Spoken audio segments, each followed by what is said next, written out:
Service. What is up, listeners? Welcome back to another episode of the Full Service Podcast. I am Tank Smith, your host. Today is episode 39. Thanks for being here. Shout out to my guests from last week, Sophia Soma and Sarah St. Clair.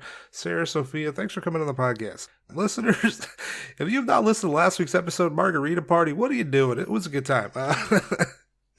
If you have not yet, give Sarah a follow on Twitter at Sarah St. Clair XXX. You can find Sophia at Sophia Soma XO. I'll have links to all their social media and their websites in the Libsyn page. So go to the Libsyn page from last week, give them a follow. While you were there, give us a follow as well. We're on Instagram and Twitter at Full Service Pod. My personal Instagram and Twitter at Tank Funkadelic. Today's a special day. Today is a special day. I'm recording this on Sunday. We actually hit 10,000 downloads today. So thank you to everybody who's ever listened to the podcast. I truly fucking appreciate that. That's amazing. When I started this, I didn't know what was going to happen at all. So 10,000 downloads, that's incredible. Like, if you've been rocking with us for a while, if this is the first episode you've ever listened to, thanks for fucking being here. That's awesome. If you like the podcast, if you enjoy this, make sure you are subscribed on whatever platform you're listening to us on. We are also on YouTube. Search Full Service Podcast. Search Full Service with Tank Smith. You will find us. Make sure you're subscribed there. If you can give us a rating, if you could write a review, that would be amazing. That would be incredibly helpful. I would appreciate that, and perhaps give you a hug if we were to come in some kind of human contact, Maybe we could make that happen. Today, episode 39, my guest, LA-based model, companion, pilot, member of Mensa, Amy Taylor, is on the podcast. We recorded this, I guess like mid-May. I think I recorded this right before the Chantel interview. So I guess the beginning of May, when the world was still fine, we're all quarantining. So shout out to Amy. Amy, thanks for coming to the podcast. This is a good time. You can follow Amy on Twitter at AmyTaylor1, on Instagram at AmyTaylorLA.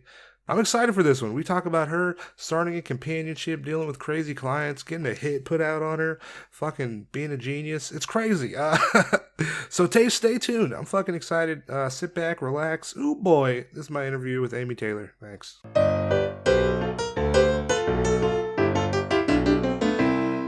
Welcome back, listeners. It is Tank Smith. I am so excited for this episode today. My guest is a Los Angeles-based companion, model, pilot, member of Mensa, Amy Taylor. Amy, thanks for being on the podcast. Thank you so much for having me. Hell yeah, I'm glad we can make it happen. It's we're living in the age of Corona. It's crazy out there.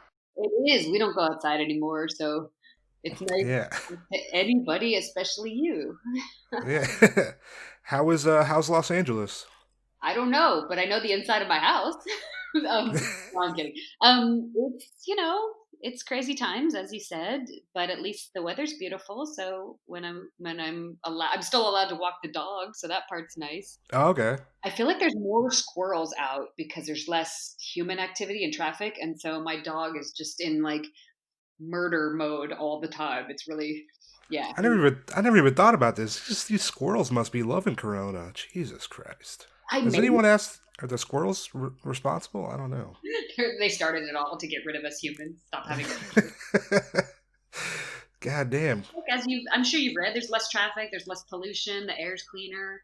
There's always an upside. It's amazing. Like, driving it, like, Atlanta is one of the worst cities. I mean, I'm sure LA is crazy, but Atlanta traffic it's unbearable. And then driving in Atlanta now it's beautiful. It's smooth.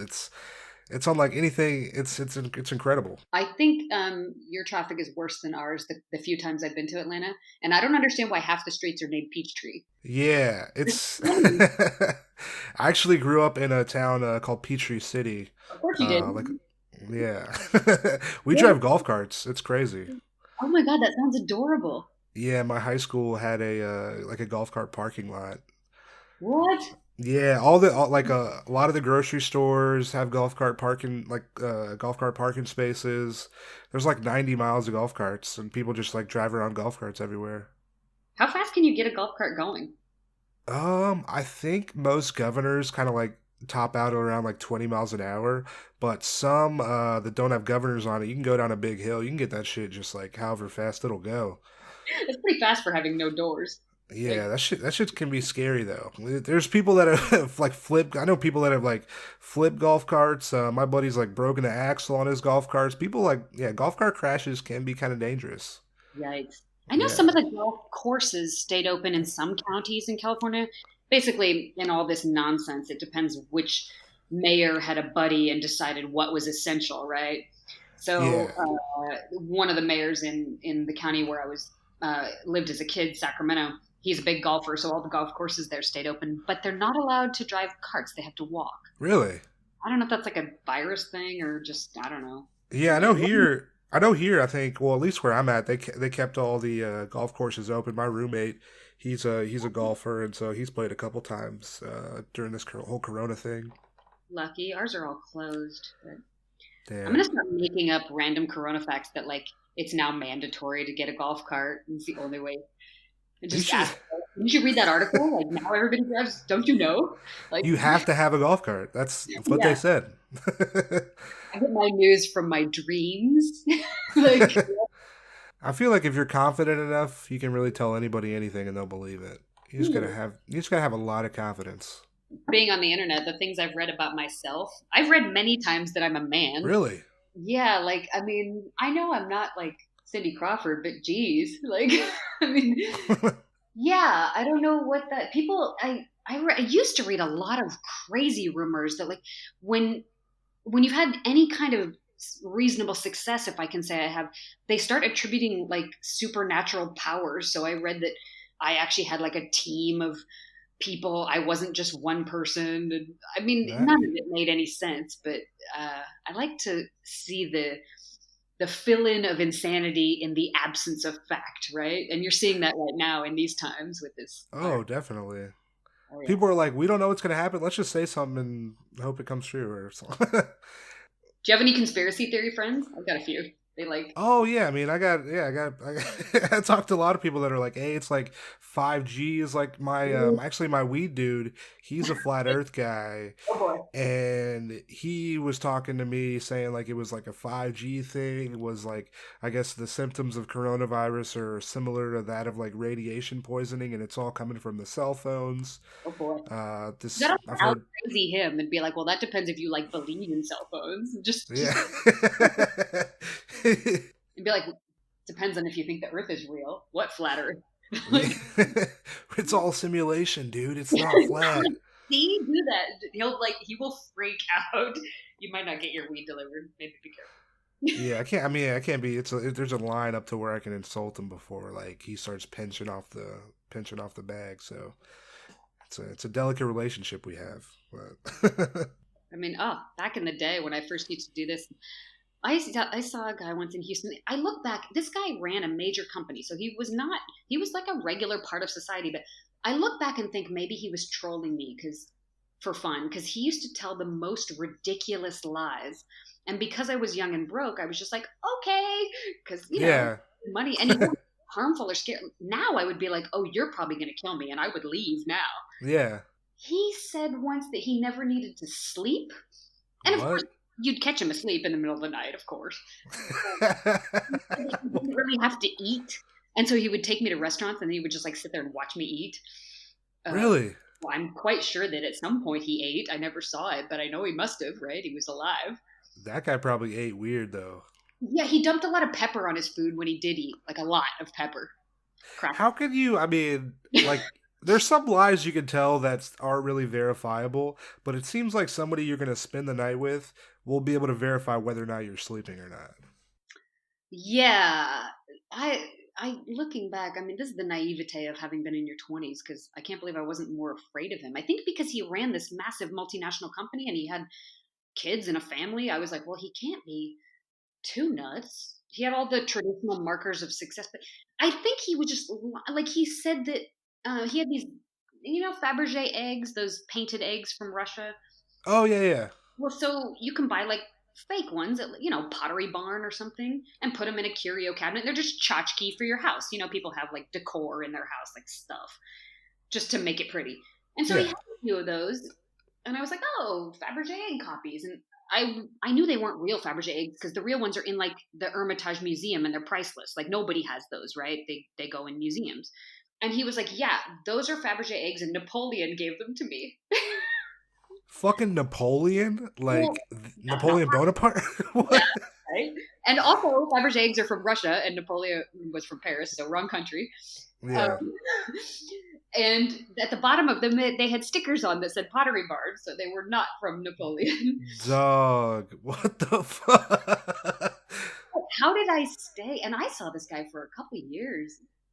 I I mean, mean, if the price is right, I mean, hey, why I was I? like those. I like those Fabergé eggs you got there. From Yeah, that's what I Napoleon. did. I was like, wow, cool, great. And was just like, what the fuck? That's, Maybe you should. You gotta take out. You gotta. If you're gonna lie, you gotta be a good. You just gotta make sure it's a good lie. You I can't be think, saying it's a Fabergé egg and not take off the Pottery Barn sticker. I mean, That's I really think I haven't talked to him in years, but I think he was just messing with me just to have fun. He must have been, right? I don't know. yeah. Or it was like some kind of early dementia. I don't know. Because he was older, maybe like going all around the bend.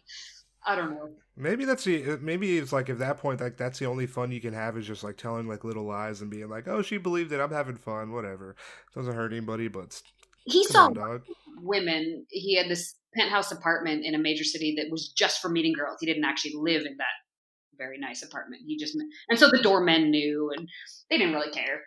And so he had Yeah. a different one every week. I was one of several, but I think he was just having fun. I don't know. I never asked.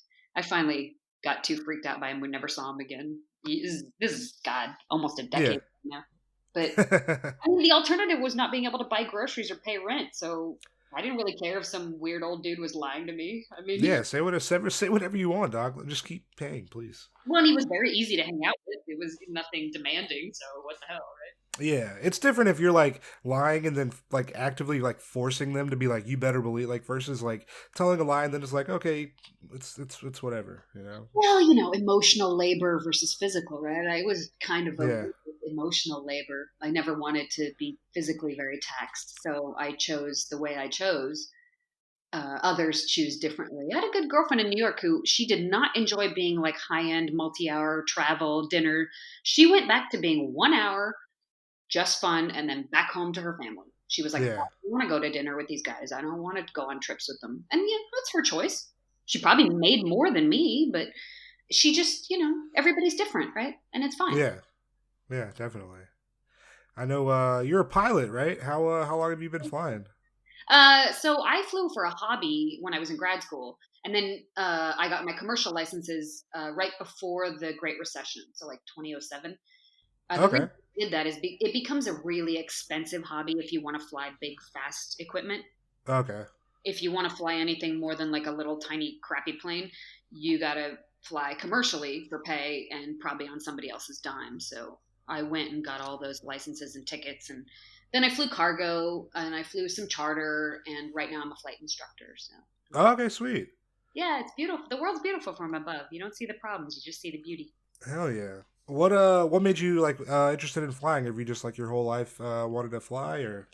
My mom's dad, my maternal grandfather was a pilot in the Air Force. Okay, fuck yeah. I flew with him a little bit. I think also I'm a bit of a rebellious woman.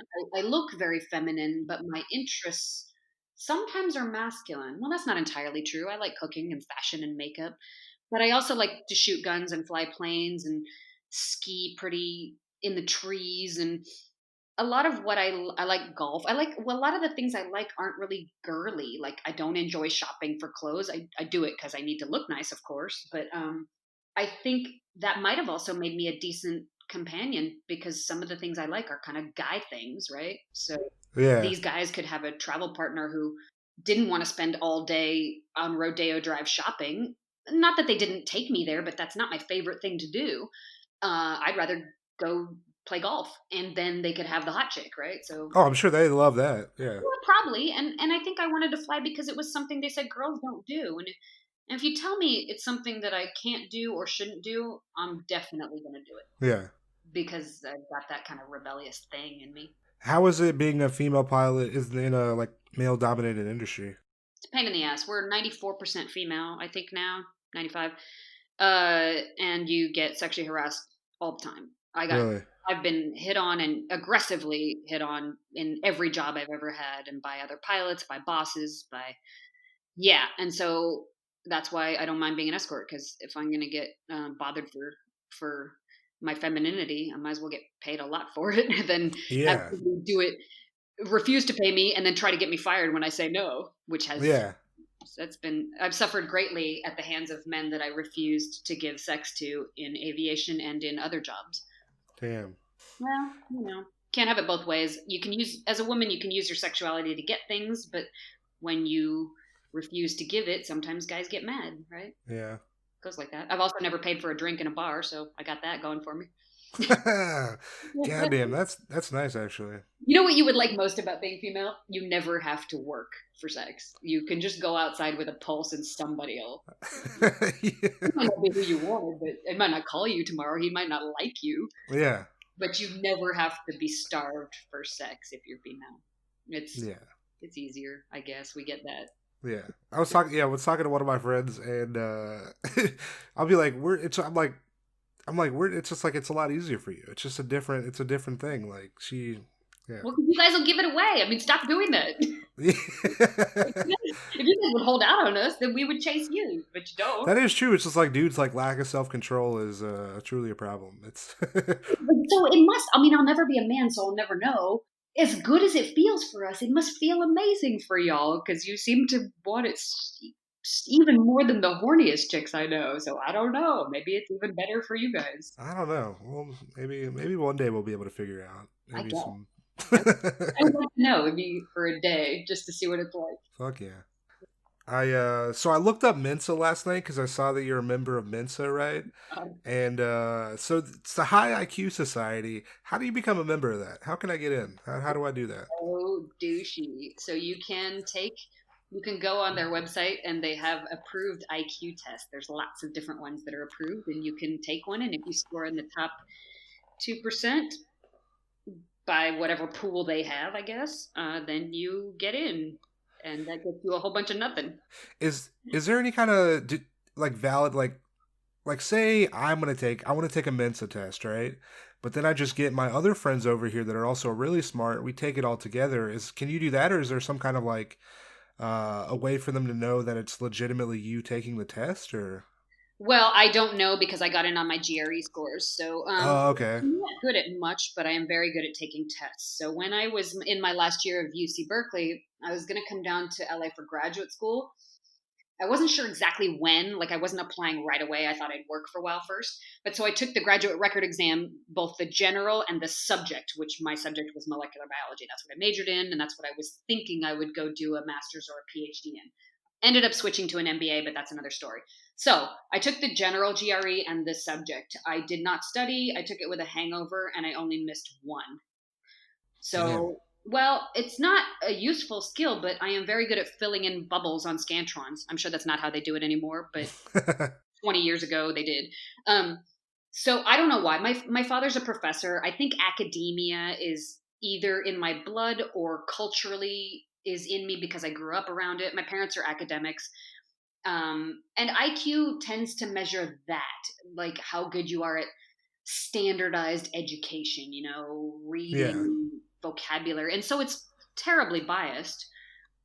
I've met, as an escort, I've met men who couldn't put two sentences together, and yet they had construction empires because they knew how to build. Yeah. They could manage people. They could manage staffs of thousands of people. I couldn't do that. I hate people. I I can't get along with anybody. Just look at Twitter. Um, so I don't know what I don't know that having a high IQ is that valuable or important, but it is useful in academic settings. So school was very easy for me. And okay, for whatever. So if you're good at taking tests, you probably fly by. But Okay. cheating on a test, I don't know. But I got in on my GREs, so that's Okay. Because like I was in the Duke Talent Identification Program when I was a kid, so I'm like, they knew something was up, so maybe I should do it. Go get yourself Yeah. a ASO test or another one. See if you. But but Mensa, it's a bunch of people who just get together and argue about nonsense. So, I mean, you're not really missing anything. And if you really want to be like extra, there's actually one called the Triple Nine Society. I'm also in it if I'm going to be. Ooh, triple nine. That's 99.9% high IQ. It's even harder than Mensa to get into. Fuck. Now Yeah, that seems like Intertel, that's 99th percentile. So there's not just Mensa. okay. Triple nine. Is there any is the Illuminati real? Is I don't know. I mean, look, half these people, I went to a Mensa regional gathering and half the people in there couldn't even get along with another human. So I don't know that having a high IQ, yeah, if you work, I mean, I worked in biotech between undergrad and grad school. And, if you work in a biotech lab behind a bench, probably being that kind of a mind is useful, right? yeah. But it's very harmful for other things. You can't, there's a lot of people I can't communicate properly with and think that I'm weird. And I get annoyed when I taught in grad school. My teaching evaluations, some of the students were very angry at my impatience with them. Like, they would come to class, and if they asked a question that I knew was in the reading, then I knew they didn't do the reading. And so sometimes I would tell them, like, why don't you go home, do the reading, and come to class when you've done it? And that's not a nice thing to tell people. Now, I'm right, they should do the reading, but when you are a bit like me mentally and you say something like that, you don't realize the effect it has on another person's emotions, right? Yeah. Yeah. So my father is even smarter, but he's probably somewhere on the spectrum. He's a professor. He's a complete madman. We were at his country club the other day, and he was on the treadmill jogging, and one of his old man buddies came to say hello, kind of waved over at him across the gym a few treadmills away and said, "Hey, good to see you." And my dad looks over at him and suddenly hollers, "I have enough friends." Yeah. Now, in my father's estimation, mission accomplished. He wanted to run on the treadmill and not be talking because he was out of breath, right? yeah. But a normal person would say, "Hey, catch up with you in 20 minutes. Hang on, I'll circle back in a minute." My father Yeah. had said that, and then when I said, Dad, you can't talk to people like that." He said, "Well, but I don't want him to talk to me, so I've succeeded, right?" See, he's all about practicality. I like that. Well, or something. I don't know that Mensa is that great of a thing. I just said it because the kind of men that I wanted to attract as an escort tended to be, I like brilliant people. And so I thought maybe if I kind of said I was brainy, which is true, that maybe they would think about trying to meet me. yeah. How long have you been escorting? On and off, it's been, gosh, 16, 17 years. I've taken a couple years off Okay. a few times, get burnt out. I fell in love once with this giant douchebag who was, oh, he was real hot and real stupid. He was like a human golden retriever. Oh, and of course, it was so fun for a couple years, and then it was not. yeah. But I tried to be in love, didn't work out. How did you get into companionship? So I was in college at Berkeley, and I had a sorority sister who was doing it. She Okay. was very pretty, and her parents had gotten divorced, and she'd had to move out of the sorority because she couldn't pay for housing. And then she was super broke, and then I went to summer school one summer, and she was there that summer too. And she got this nicer apartment, and then she got a new car, and I was like, "Well, is your dad like helping again?" Or and she confessed that she was working for this agency in San Francisco and seeing tech guys for dinner in a few hours and going home with a few $1,000. And I was like, "Wait a minute, I'm doing that for free." Fuck yeah. Tell me about that right now. Well, my first impression of it was obviously such a privileged end of the spectrum. I didn't hear about the bad stuff. So yeah. naively, I thought it was all like that. Yeah. And, it's not, as you know, but that, when you get told only one side of it. So I shelved it away, didn't do it then, but I was already dating a rich guy. I didn't date college boys. I dated a doctor. So I kind of See, already had that gold diggery thing in me, I guess. My dad provides for my mom, and she's younger than him, and I guess it's kind of what I've seen, and it's what I did. okay. And then when Yeah. I came to LA for grad school, he and I ended up breaking up. We didn't make it long distance, and so then I was broke and lonely. I had been with one guy. I was kind of brokenhearted, didn't really want to do anything deep, and I had all these giant bills like for grad school, and he took away my car. I was living in LA with no car, so I Oh had fuck. yeah, I had an immediate need for a serious income. What should I have done? I guess I should have dropped out of grad school and gotten a job. All I was qualified to do at that point would be to work in a lab because I had an undergraduate degree in molecular biology and I didn't want to do that. So I looked around for an agency to work for, like my friend had done. And I didn't have any boobs yet, and I had an even bigger nose than I have now, and nobody would hire me. But they hired, Playboy bunnies and centerfolds. This is LA, Yeah, yeah. like a LA 4. I thought I was hot shit because I was from Berkeley, where if you, shave your underarms, you're like a 10. But but I was not that hot here. So nobody would hire me. But this one agency owner told me, she's like, "Oh, you're young and smart and funny and cool, and you could do this on your own." And I was like, "What?" And she said, "Check out this site. It's called Eros Guide." And so, yeah, I looked that up, and it ain't rocket science. I was like, "Oh, Yeah. I need a name, I need a phone, an email, some pictures," and that was it. I was off to the races. Looking back on it, are you glad that you didn't end up working for the agency initially or and going independent? Or do you still like kind of look back and be like, I kind of wish I kind of still was able to do agency work before starting out on your own?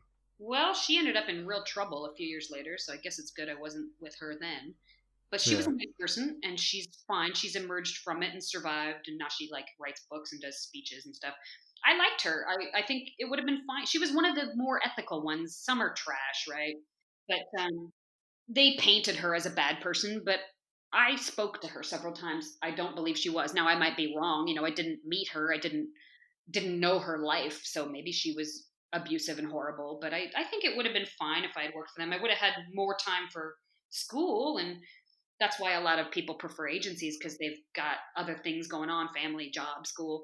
They don't have time because the grind of doing it independently, you get to keep all your money, but you spend it back on marketing and you spend your time on the internet working.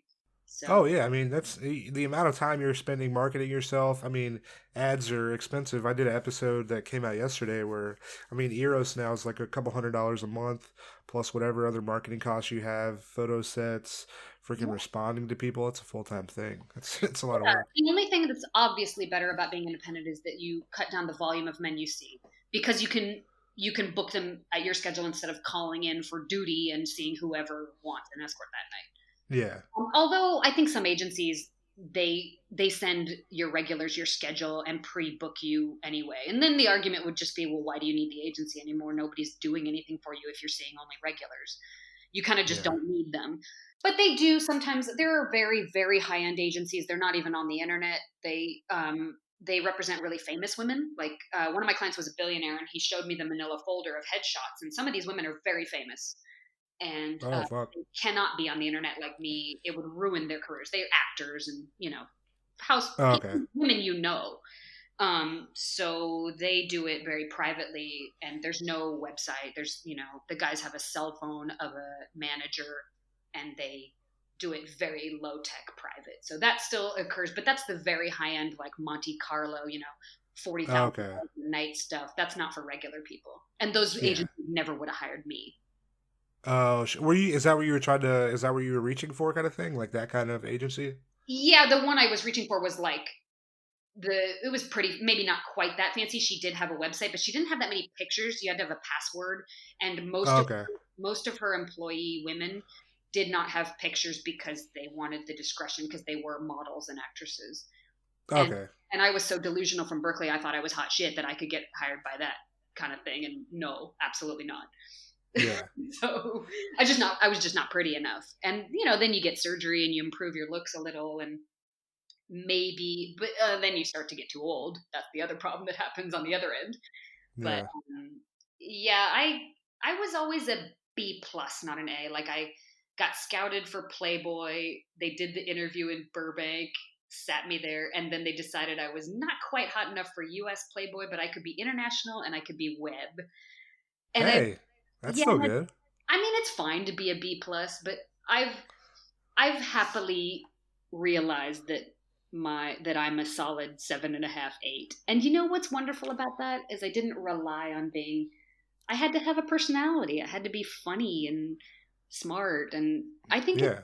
better to not be so physically perfect because when I lose that pretty soon here and become an old lady, I'm not going to be so dependent on having been a hot shit, right? It's fine. Yeah. I, So I mean, nothing. I definitely understand that, especially I'd say I'm also a 7.5, 8. So I mean, I get what you're going through. It's Well, and it's so perceptive. I think you're great looking, but I mean, there's preferences too, right? I mean, yeah, sure, everybody thinks Chris Hemsworth is hot, but it's fine to be unconventional looking. I tend to attract men who like the kind of Italian Mediterranean look. And for those men, I'm the most beautiful person they've ever seen.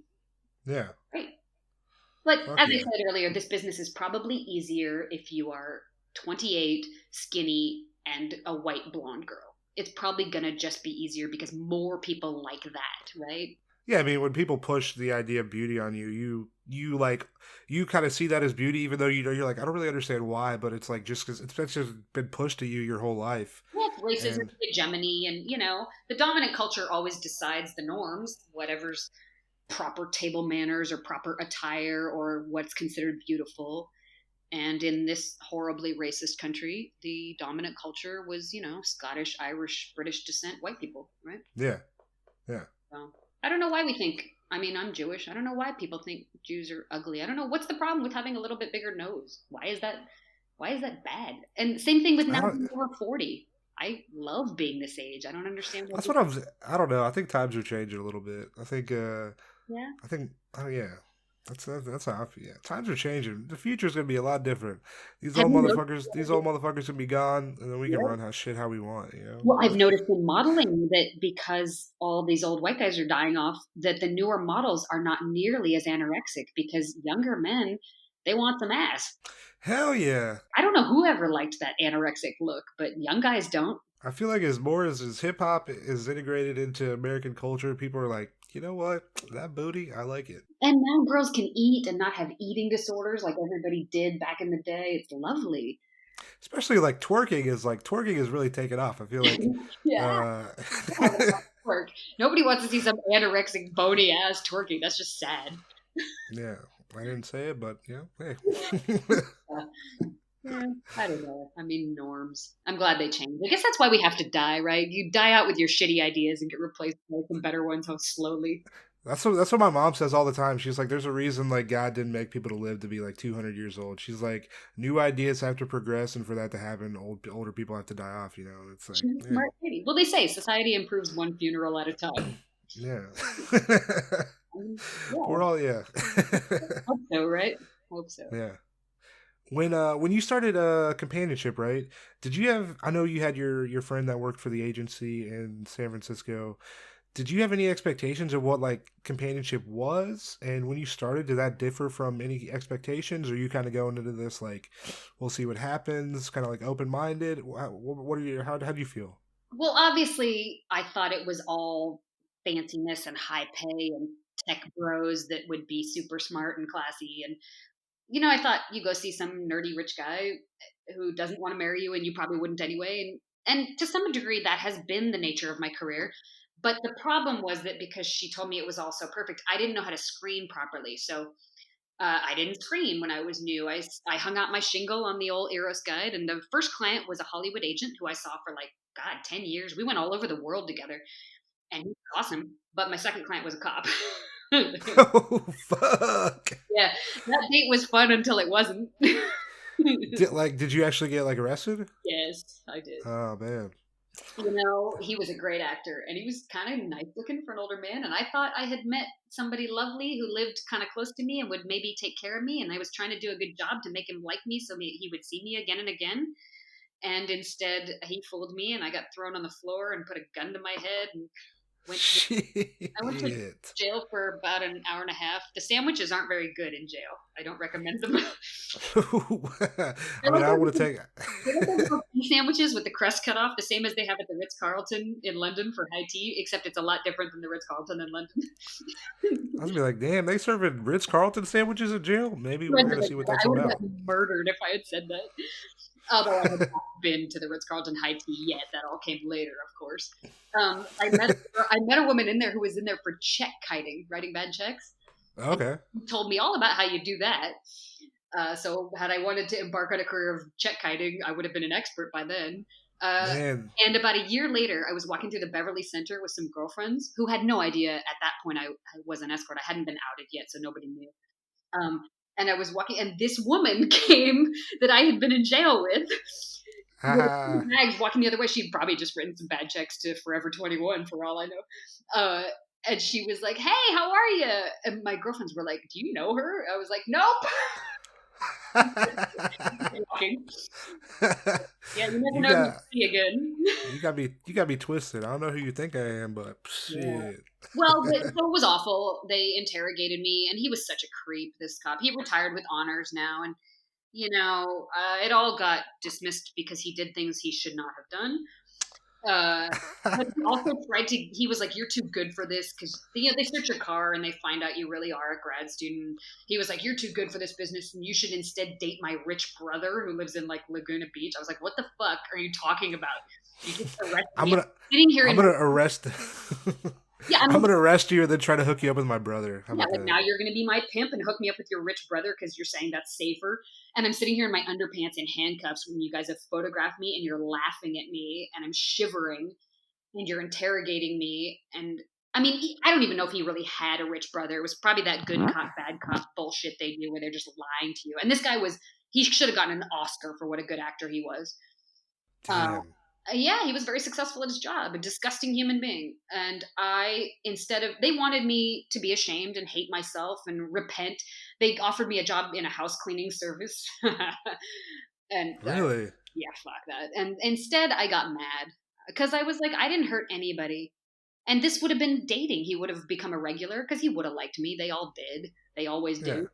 And this is not evil. You're the ones lying. You're hurting people. I'm not. And so I just got mad. And so I called that Hollywood agent. He said, I told you, you didn't screen. I told you you're going to get in trouble. I learned immediately to screen, which probably saved my life later because the next liar, instead of being a cop, could have been a murderer, right? Yeah. And getting That arrested sucks, but getting killed is worse. that for sure. Did anybody help you initially starting out? Like I know like with screening and stuff. How did you learn that? Well, Was after that that just happened, I took a few weeks off. I knew I couldn't quit because now I suddenly had like $50,000 of legal bills, so I definitely couldn't quit. So the Hollywood agent, he was like, "Well, I'll keep seeing you." And I was too afraid to see anybody new for a little while, so I went deeper into debt. And I spent weeks reading everything, everybody's website, the message boards they had back then. I messaged other veteran successful companions to ask because I knew, okay, I need to be doing this better because I got fooled, right? I got lied to yeah. and conned, and now I'm in trouble. And I can't quit because now I'm even more broke. So I learned, and there was one, oh, what was her name? She was so famous when I started. Nikki Soleil, she helped me. Morgan Ashley helped me. Oh yeah.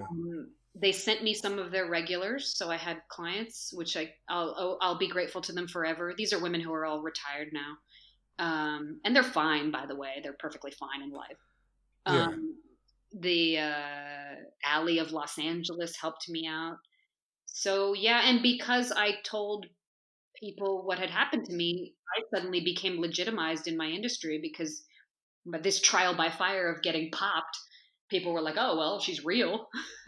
That is true, yeah. In a twisted way, I earned some street cred. Go figure. Yeah, that's nuts. I know you said you're like currently out to like your family and stuff. How was that coming out to people close to you? So after that arrest happened, and I reached out to my industry for help. I quickly got legitimized, and then of course I was good at my job. So the two or three people I've then met were like, "Oh yeah, she's great," and I got more and more successful slowly, digging myself out of my problems. And there was a site called theeroticreview.com, and the man Okay. who owned it, named David Elms, took an interest in me, and he would email me.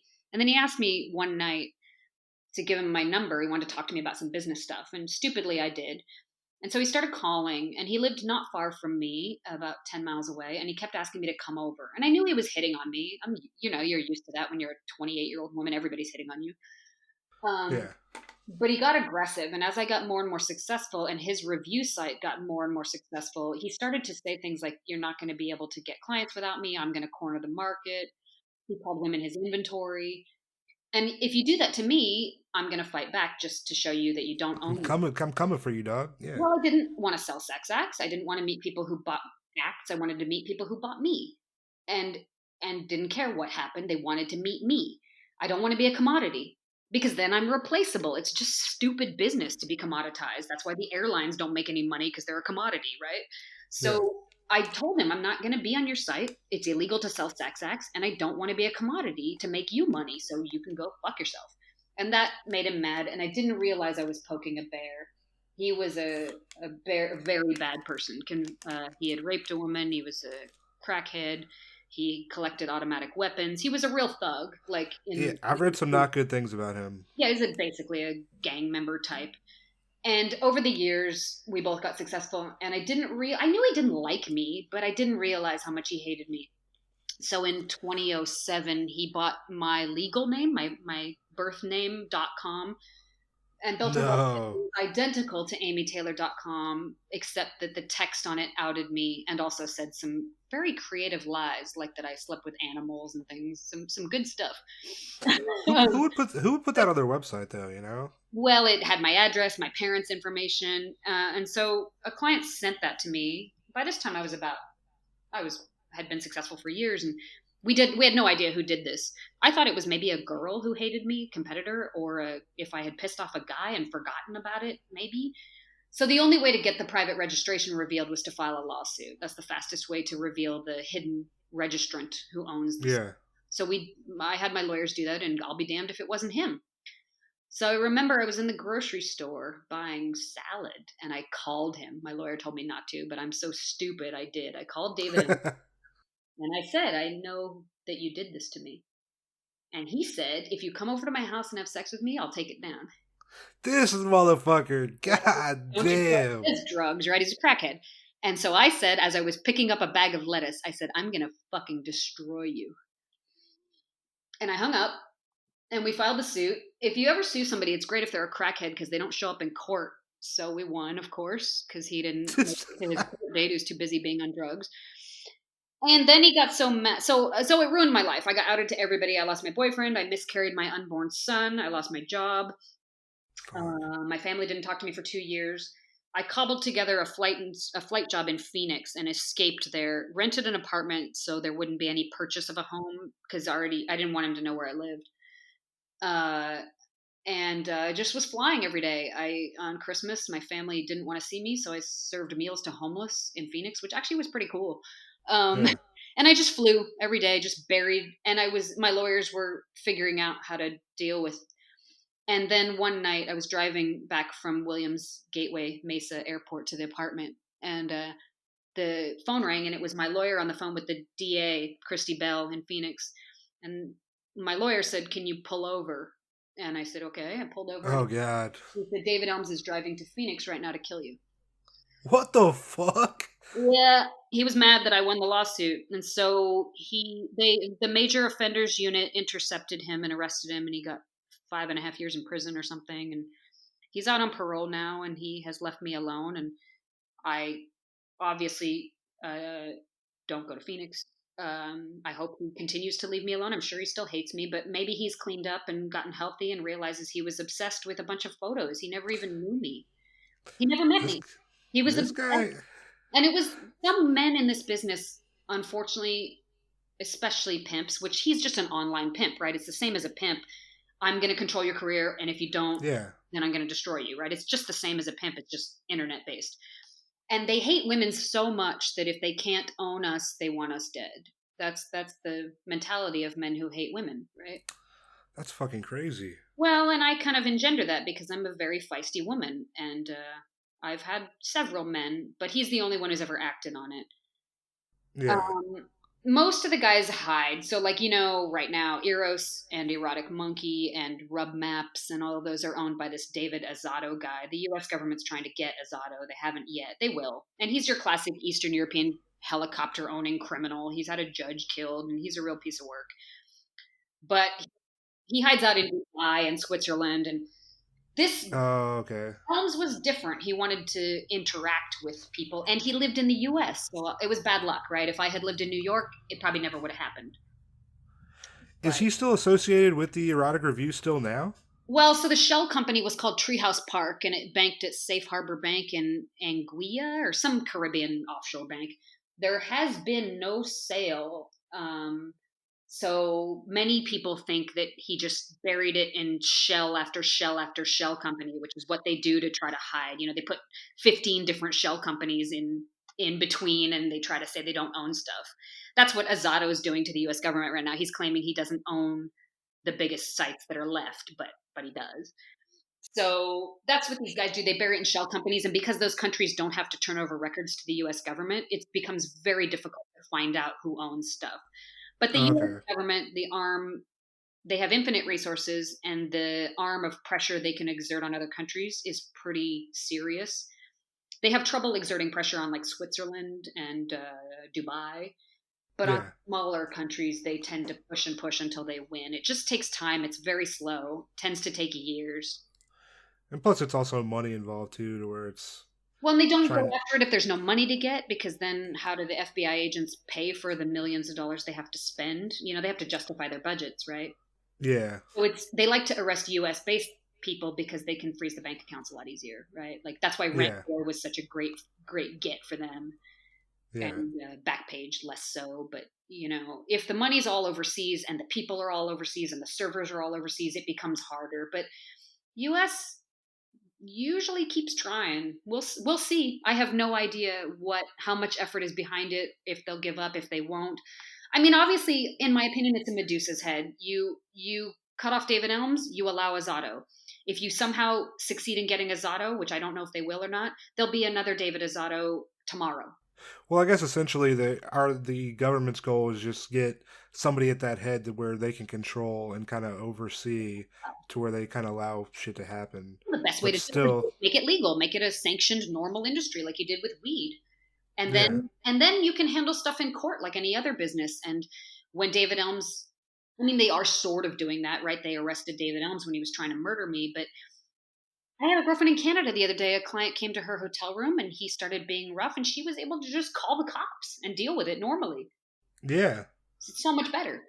In England, in the London, the sex workers can go after men for non-payment or physical abuse. I mean, it's so much better in other places.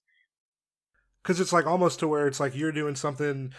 It's if you're like trying to report a crime during commission of a crime, it's like it's different. The U.S. is fucked. When I went after Elms, my court case, trying to just save my own life by shutting down that website that was ruining my life every day, the three judges threw my case out of court, saying it's basically just one piece of shit fighting with another piece of shit. They didn't care about me at all.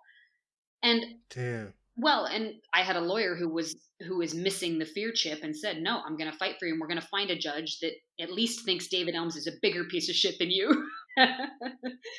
And we did, but that took me an unbelievable amount of money and time, and I suffered greatly in the interim. And most of the judges just were like, "Oh, get her out of here. She's garbage." That's what happened, and that's what the U.S. thinks of people like me. When we get killed, they don't care. Yeah.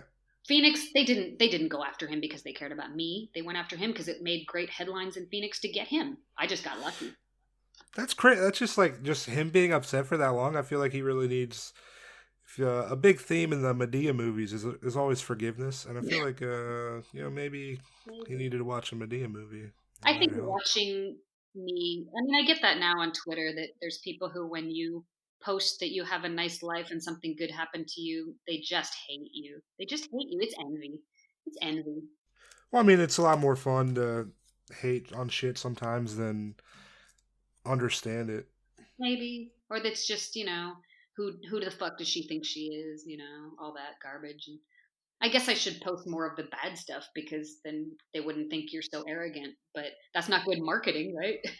Yeah, a lot of a lot of so yeah a lot yeah Twitter. I mean, so much is just marketing, and it's like, well, if I post that, yeah, just like negative things, people might not want to book me or see me differently. But I mean, But if I everything post is. positive things, then I'm an arrogant bitch. So yeah, you can't win. It's the I internet. mean, everybody does that too, to where it's like to some extent, to where it's like with comedy and shit. it's like I could take a picture at a show and then post it on Instagram and be like, oh man, the show was so awesome. But then reality, the show fucking sucked, Really? you know? Yeah, yeah. Some people do it all every time. Like, oh man, they'll give shout outs like, oh man, thanks so much for having me on your show. It was great. In reality, there's like three people there, or it's like a super loud room, but you don't. All you see is like, oh man, look at this great picture of this person doing stand up. But That's like on purpose. so They'll be like, we had a great day on set, and like nobody liked each other, and it was actually a horrible day, but yeah, you're not going to post that. Do you find, what do you think of comedians who just embrace the brand of being arrogant, like an Anthony Jeselnik or somebody who, I know it's an act, but they kind of just go full asshole? I like it. It's a Plus, shit. I'm a fan of darker comedy as well. Like I'd say, like Oh, yeah. Doug Stanhope is one of my favorite Oh, yeah. comedians, and he's super dark. But I mean, I like it. I just you have to in the end of at the end of the day, you have to be funny. You know, Yeah. nobody likes an asshole that's not funny. So you have to be funny. You know, and Anthony Jeselnik is fucking hilarious. The twist, right? Always the unforeseen twist. He's good at that. And I think too, it's just like people hearing shit not necessarily triggering but also fucked up. It's like you need to be able to hear things that you don't agree with Yeah. in order to like just grow as a person or be like find new ideas and shit like that. Nothing shuts people up like performance. I used to argue with people when they would insult me online, and I'm still learning not to. The smart young girls, there's so much more. The younger girls are more accustomed to everybody's entire life being online, and so being judged, they don't really care. They don't even acknowledge it, and they're better at that than my generation. Um, Yeah. just last week, there was a thread about me that, when I hadn't had a nose job yet, I was ugly, and now I'm over 40, so I'm old. But if I'm pretty, then I'm a know-it-all because I speak out about my industry. But if I don't speak out, then I'm not helping. Uh, no matter what you do, somebody's going to hate it, and I think the smart people just don't give it any energy. Right? Yeah, It's the best way. because people are gonna fucking hate no regardless. Yeah, I didn't ever think it could end up where David Elms took it, but that was fueled. I had heard a friend of his later told me that he would wake up in the middle of the night and start shooting at the wall because he thought there were people in his bedroom after him, and there weren't. And I gotta think that's drugs. He was That's wild. on What the drugs. fuck? Well, don't do crack, kid. Do you find that people come at you at a like check your privilege kind of thing at all? Does that happen to you? Yeah, they do. I know that I've probably done better in this business because I speak the same way that my clients speak because we both went to fancy schools, and I know how to use the right forks at dinner because I grew up. We weren't rich, but we were, classy. And I speak French, which always, for some reason, people always think that's fancy. I'm not sure why. We're Hungarian. My family's Hungarian refugees who got taken into Paris because they were Jewish and they were being exterminated. So Yeah. that's why I know French. But yeah, I get that a lot, and I probably marketed fancy too much. But the reason I did is I knew that I could get along with those men because I could present well. That was going to be my type, and indeed it was. So I was just trying to get the types that I knew would like me because athletes never liked me, actors never liked me. I'm not a party girl. I don't do drugs. I barely drink. I'm not super. I wasn't that hot, and now I'm not super young. So I was just trying to market snobby because I knew snobby men liked me. Yeah, and I mean you're going after your market segment. Like you know your market segment, you're going after it and I knew where I did well. So I tried to be honest also that I live in a small apartment in a cheap city. I'm not rich. The men I see are sometimes very rich, but that's not my plane. That's his plane, right? yeah. It says I'm no richer than the lady who gets to be in his house because she's cleaning it. That's not her house, right? Yeah. So maybe, but I know what I've given up to succeed in this business. I know what it's cost me, so I don't worry too much about people thinking I had it easy because I know what's true and what's not. Yeah. You ultimately, yeah, you know it's true, yeah. But that said, I've had privilege. I'm white and skinny, and that probably, given our target market is old rich white dudes, that probably is what they like. So I've been hungry. I've been keeping my weight down for my entire life, and I look forward to not having to do that anymore. It's really not bad. You should try it out. It's that's what I've been doing the last 30 years. It's You know how hungry I am? Oh, I've been hungry for 25 years. I'm so tired of it. I read Lola Davina. She has a book, Thriving in Sex Work, where she talks about like emotional labor or physical labor of the job.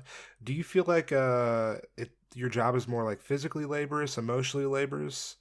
Um, More physically laborious in the beginning when I was meeting lots of men and trying to find the few who liked me and I liked them. You do some volume in the beginning, trying to cherry pick who your crew is, but now it's emotional labor. I do a lot of texting. I do a lot of keeping in touch. I do a lot of remembering things about them, and yeah, there's still physical stuff, but that's if you become like the wife experience. They should. Yeah. Um, and maybe I'll get bored and go back to wanting to date around and date a bunch of dudes again after a while. I'm not sure what the future holds. Yeah. But it's far more emotional than it used to be. It was physical back in the day. Do you feel like increasing your rates increases like the your emotional labor? Or do you think it's really a time thing to where you're getting older, what people kind of expect changes, or do you think that comes with a rate change, or is it like a time thing? When I raised my rates, it was simply because I was too busy. Everybody was eagerly rebooking at the lower rate, and my regulars couldn't get on my schedule and started to get mad. So Okay. I knew it was too cheap. And so I raised it, raised it, raised it. And now it sits where I am busy enough to be happy, but not so busy that I'm overworked or tired or angry or burnt out. Oh, okay. So I have no ego about my rates. I adjusted it down. I used to charge more before the Great Recession, um, because a lot of my clients went broke, right? So Yeah. the what does happen as you charge more is that men are very demanding of your attitude and your physicality. You show up with dirty feet or chipped nails, they will not call you again. They're Is sorry. that is somebody I've heard that before, to where people like really like your nails are like important? Is that like a you think that's legitimate? It's a subconscious thing. They don't know why they're less attracted to you, but they do notice. Rich snobby men are pretty fastidious about grooming and cleanliness. They have to be if they're a CEO type who's on camera and running. So Oh yeah. nails and they do notice the tags on your clothing. They do. They don't say they're not going to say so, but they're just not going to see you again. And Yeah. they've been exposed to lots of fancy shit, so they know if your clothes are well made because they've got a clothing stylist. So they know about stuff like that. Um, if you're too rich looking, too polished, that can actually intimidate them because then they're like, oh, I can't keep up. She's already got somebody taking care of her. Maybe I should go find somebody else. So it's a dance. Yeah. They're demanding in that way that if you were to show up with dirty hair that smelled like sweat, that would be the last time you'd see them.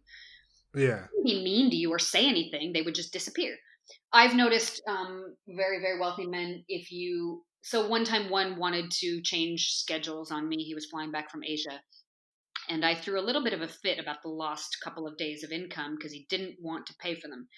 And I thought, this guy likes me. I should be able to negotiate some kind of fee for him changing the dates and taking up dates on my calendar that I could have sold to somebody else.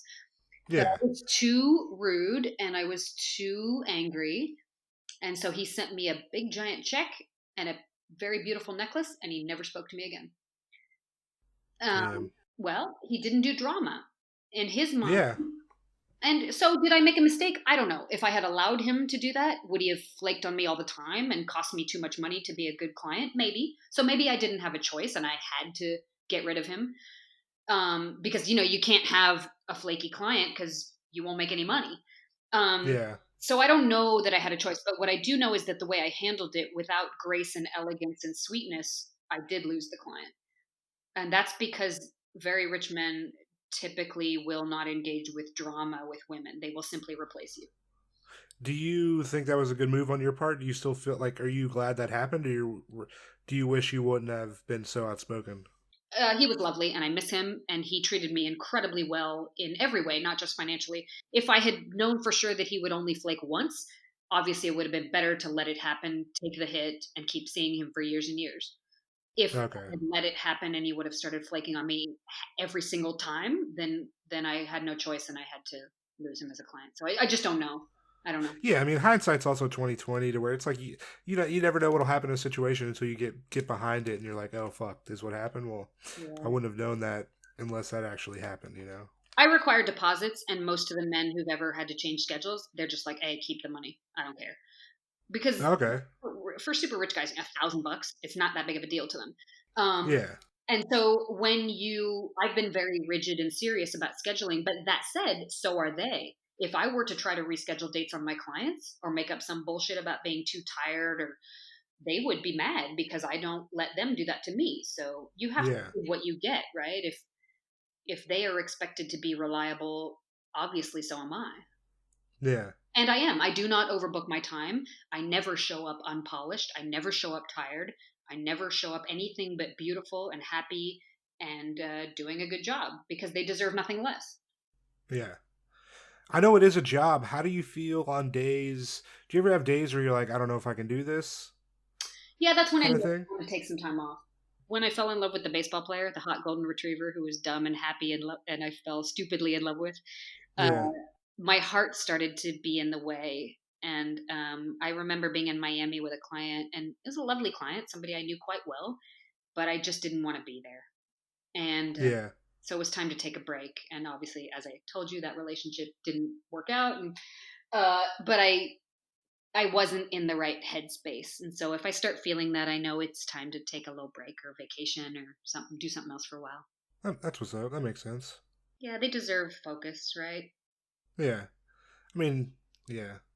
If I can. If somebody I detest so much, then I gently send them away because they should see somebody who really likes them. They shouldn't have a half Yeah. experience. They deserve better than that. And if it's not a match with me, then there's a zillion escorts. They got to find one who really likes them. I found Yeah. sometimes the guys I like, other girls didn't really like, and vice versa. You know, Yeah. it happens. Is it it's kind of unrelated, right? So with your clients, right? There's like high like CEOs, like owners of like they're like owned companies. These Yeah, are balling ass dudes, right? yeah, You ever get any good stock tips? yes, many times. Yeah, no, I was some of them. If I had acted on currency conversions, shorting companies that were about to fail, I mean, it would have been insider trading in some cases, and that might have been real bad. But a couple of them, if I had acted on, I would own an island and be retired now. That'd be nice. Yeah, oops. But for every one of those, oh my God, I had a client right before the Great Recession who yelled at me for not flipping as many home properties as I could and doing zero interest only loans and leveraging out to the hilt. And he had all these reasons why the housing market was going to go up forever. Population was going to increase, productivity was going to increase, everybody was going to have three homes. I mean, he had all this data, and he was wrong. And one of us was Yeah. bankrupt, and it wasn't me. Damn. Yeah. I guess that you gotta be delicate with what it's a delicate situation. I mean, these are smart men, but a lot of them are risk takers. Look what they're doing. They're meeting me. And they also have Yeah. a longer income timeline than I do. When you're running a company, as long as you don't get dementia, Yeah. they have big resumes and they're on the boards of 20 companies and they own, tens of millions of dollars of stuff. I don't. I've got about another hot 15 minutes of being able to do what I do. So I always knew I got to be more careful and save. Yeah. How long do you see yourself working as a companion? Hmm. Until it's not fun or nobody calls. I mean, I would do it a lot longer if I could because I love it. At the way I do it now, very limited, very, very small circle of friends, usually one or two main ones at a time for years.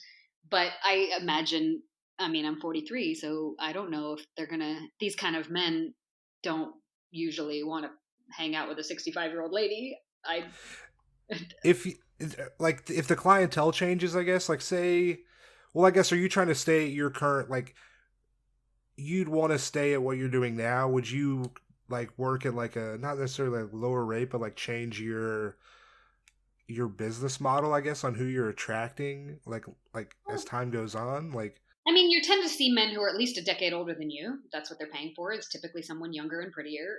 Some go real young. Obviously, the ones who see me aren't going real young because they wouldn't be calling me, but they're still going younger. okay, Chasing rich guys, old guys tend to have all the money. But the problem is, as they get really old, there's a physicality problem. I have seen men that are in their late 80s, and it's difficult physically. yeah, I don't know that I'd want to serve that all the time. I'd be worried I'm gonna break them. Um, Yeah. This dude has a heart attack, and you're like, fuck, I'm about to explain this I shit. mean, Yeah. right? That has legit. I mean, Jesus, when they got a walker and they take 4 hours to take a shower, I mean, I start to get scared. Like, I know that's, Yeah. but and the other women can cater to that, and God love them. But I mean, you can also go into fetish work where you're not necessarily selling looks and beauty and youth, relative youth. Dominatrixes can be very old. Uh, Yeah. so I mean, maybe there's other forms of sex work. It's a big umbrella. But I don't know. It's been such a weird narcissistic existence to brand myself and sit there and be like, you should pay me and like me and be fascinated by me. And I think in my older years, I'd like to focus on not me. I'd like to focus on other people and do something that does something for somebody who's not Amy, you know? Fuck yeah. It's kind of boring. I've thought about Amy for almost 20 years, and she's been a fun creation, but it feels real self-absorbed after a while. Is there anything can see yourself doing, or anything you kind of want to do, or anything you're passionate about? Like, I'd like to fly more as long as my health holds up. You got to pass a class 1 medical every 6 months, so as long as my health holds up and I can fly, I'd like to continue that. My hearing fuck it. in my left ear is going, so that, and then we have mandatory retirement at 65 for commercial flight at least. Oh, Um, really? yeah, for pay. You can fly for fun later if you can pass a class 2 or 3 medical. Those are rules that depend on how you can fly anyway. But so I'd like to fly, and I like, I don't know, I like yoga and dogs and cooking, and I'd like to help my sister take care of my parents as they age. I don't think it would be right for me to leave her to doing that all herself. She has kids and Yeah. a husband, and that would be pretty awful of me not to help. So I don't know what the future holds, but I'll probably miss all this, right? I'll be like, when I was young and hot and men took me around, and nobody will believe me. I'll be like that demented lady talking about private jets, and they'll be like, yeah, right, yeah, liar. just hit him with that foreign Playboy cover, and then they'll be like, "Ooh, I know what she's talking about." Fuck I yeah. mean, right? I said that to a lawyer the other day, and he was like, "Oh my god, you look so good." I'm like, "Thanks, thanks for just calling me ugly with no makeup on." I mean, those photos they could make my dog look good at this point in those photos. Hell yeah. I don't know. Like, what do they say? Man plans, God laughs. Yeah, This is yeah, certainly not the life I thought I'd have when I was a 10-year-old girl. It's been sometimes good, sometimes bad. So I'm loath to make big plans because I'm almost sure that whatever I say is coming will not be the case. yeah. I just You hope never know. I hope it's good. Yeah, I mean, a year ago now, I'm like, there's no way I knew that there was this podcast would even be a thing. So, Really? I mean, yeah. I mean, I really, I guess I started thinking about it maybe probably around June. The first interview I did was like July of last year, and then I didn't launch it till October. Um, so it's an idea I guess I had for a little bit, but it was like never a possibility without somebody I could interview initially. It had to start somewhere. Were you scared to take the leap and go ahead and talk about a subject that can make the mainstream world uncomfortable? Or were you like, I'm going to go do this and you just didn't do it? Not really. Yeah, I mean, I could give it. I mean, especially since I don't know who's even like who's listening. I mean, I can give a fuck. I'm like, whatever you think. All right, yeah, think whatever you want. I really fuck. It doesn't affect me because I don't know about it. So, Well, and if so it ever does, if you ever, as this gets bigger, you're going to hear the idiots on Twitter being like, fuck that guy. I mean, do you care or no? oh man, that'd be great. No, I love you. This is The it. hate on Twitter. I hear people talking about they get hate and shit. I'm like, I wish somebody would really talk shit about me sometimes. That'd be nice. That'd be nice to be part of the conversation. They will, and you know what? You're winning because they're talking about you. Yeah, hopefully they subscribed. All gave me a 5-star review. So you never know what'll happen. If you're not getting a little hate, you're not doing anything interesting. And some asshole sitting up there in the cheap seats throwing bullshit at you because you're doing something interesting. I mean, really, fuck that person. They're not doing anything I, interesting. I think it'll be interesting with the whole like parents thing. I know we talked about it earlier, but like my parents don't really know about the podcast. And talking to my sister, she's like, they don't need to know about this, and I'm still kind of in that same boat. But when they find out, I think that'll be interesting. I don't know how they'll take this whole thing. One of the things that will happen after they get mad at you is they will tell you things you wish you didn't know. Oh So, goddamn! yeah, when you're honest about sex, one of the things that happens is people think they can tell you everything about their sex stuff. And sometimes you're like, I didn't really want to know that. So I I find think the money thing will be a problem for them. They'll be like the amount of money I spent will be the issue. well, I listened to one episode, and I mean, it's so fun, right? It's better than reality because it's a person that's catering to you, and that you got to watch the addictive part of that because, and Oh yeah, I mean, look, some guy that was better than the kind of guys I could date for free, and now he's amazing, and he's also paying me. That's yeah, addictive, right? Because it's better than what I mean. I was dating idiots for free.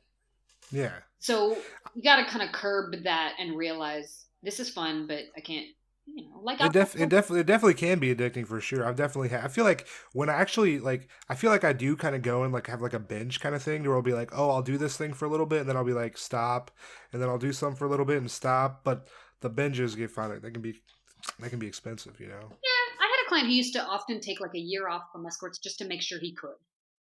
He would do that. And Oh, he's like, I just quit to make sure I still can, which I think is that's a cool, good. to make sure it doesn't own you. You know, what do they say? You don't want to have a master, right? Yeah, For me, like finances, because when you first get into this business and the money's fast, of course, for women, you want to buy all the clothes and all the shoes. And I did that. I marched down Rodeo Drive, and you want to do it yourself, right? Not a guy doing it. You want to take your own credit card, and I did. yeah, And then I was like, oh God, I can't do this every week because yeah, so I got a financial advisor, and at least the act of saving money in an account that they saw and I'd have to ask for if I wanted to liquidate it, it kind of saved me from myself, right? You set up, it's like a personal trainer or something. You set up somebody that's yeah, watching you. And so when your parents find out, that'll be good because if you are like homeless from seeing too many escorts, your dad will be like, hey, cut it out, yeah. dude. God, Good, right? I see my mom crying and shit. Well, it has been a societal tool forever, and it causes great damage. But in small doses, a little shame can be useful, right? It can. Yeah, no, for sure. I think that's we kind of get away from that to where it's like, oh, you're making somebody feel bad, but it's like this person maybe needed to change, and that's really the only way we can do it by talking shit to their face, you know? It's all a matter of degree, right? They love you and Yeah. will. And, oh my God, when I got outed, my mother said I was too old to be doing this, which made me laugh. I was only 32 when I got outed. Uh, so she didn't know anything about how old you could be. And then my dad said, why do people pay that much money to hang out with you? You're not that nice. Damn. I could have said something about the way in which I hang out with my clients, but I didn't want to do that to my father. Yeah, that's really nice. I mean, he was kidding. And then he told me a story about he had hired an escort once in New York City when he was on a book tour from one of his first books. And she had stolen an ashtray from the lobby and they had called him up and said, please don't have her back here. And, Wow. so, and then he told me he had dated an escort in Amsterdam when he was in high school, undergrad. So, I Yeah. mean, all this stuff comes out. And one of the things about putting yourself out there is that's wonderful is your sort of, I don't want to say flaws, but they allow other people to reveal theirs, and in that sense you can often do them a real service. Oh, definitely no. Like I like, yeah, definitely. Because I did an episode where I talked about like getting ripped off or whatever, and then people reached out to me and where they're like, "Hey, I've also had that experience too," and I'm like, "Oh shit, nice." Like just Right, it's I think sorry, the dog bark. It's Yeah, I think, but on the other hand you have to be sensitive to if it makes them very uncomfortable, you don't shove it in their faces before they're ready. oh yeah, yeah. It's a delicate situation. We'll see what happens. You know, we'll take it a day at a time. Yeah, it's and hell, maybe they never will, but who knows, you know. Yeah, I mean, ideally, I'd like them to find out about it, Easier. but Yeah. yeah, but When I got on married, their it own. sucked, but honestly, it was easier than the lying was exhausting. It really was.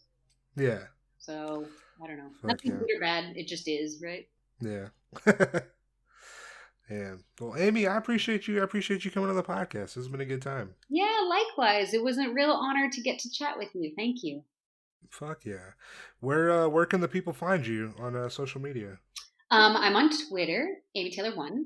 I'm on Instagram, Amy Taylor LA, and the old official site, amytaylor.com. So I'm out there. Hell yeah. Amy Taylor LA on Instagram, Amy Taylor 1 on Twitter, amytaylor.com. Yep. Fuck yeah. Well, no, I appreciate you coming on. There's been a good time. Likewise, thank you so much. Take care of yourself in these crazy times. Hell yeah, that's what we're trying to do. If you come to LA, I'll buy you a drink and a lap dance anywhere you want. So come visit us. Fuck it. Hell yeah. Fuck yeah. Well, listeners, we will be back. All right, later. Later. That was my interview with Amy Taylor. Shout out Amy. Thanks for coming on the podcast. That was a lot of fun. That was a good time. Listeners, she just plugged it. I will plug it again. You can follow her on Instagram at Amy Taylor LA, on Twitter at Amy Taylor 1. I'll have links to all her social media as well as her website in the Libsyn page. Go to the Libsyn page, give her a follow. While you're there, give us a follow as well. We are on Instagram and Twitter at Full Service Pod. My personal Instagram and Twitter at Tank Funkadelic. Thanks for being here. If you enjoy the podcast, make sure you're subscribed on whatever platform you're listening to us on. If you could give us a 5-star rating, write us a review, that would be incredibly helpful. I recently got stickers for the podcast. So if you want a sticker, send me an email, DM me.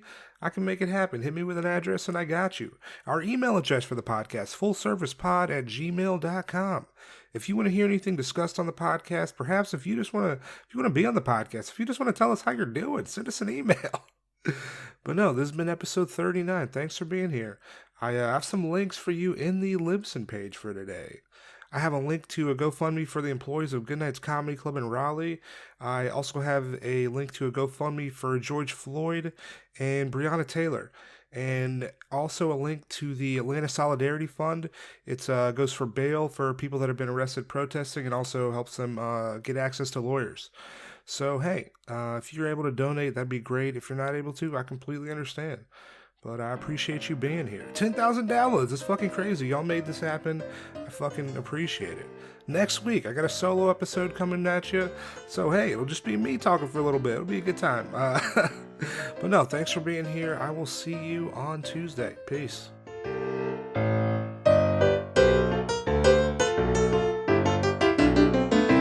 Full service.